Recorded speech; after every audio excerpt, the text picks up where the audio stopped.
Hello guys, and welcome back to my YouTube channel.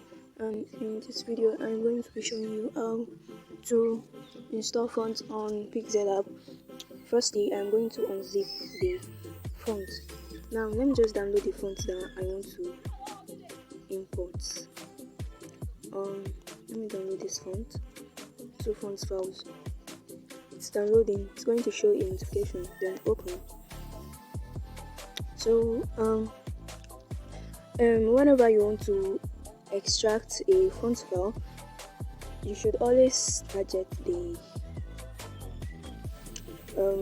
font name .otf or .ttf.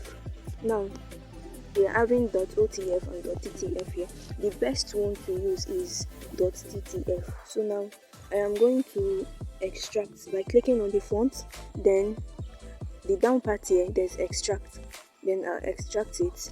Then I am going to click on this arrow facing the down part. So this is what you're going to find. Now let me go to my Pixellab to check. So this is my Pixellab, and let me just go straight down to fonts.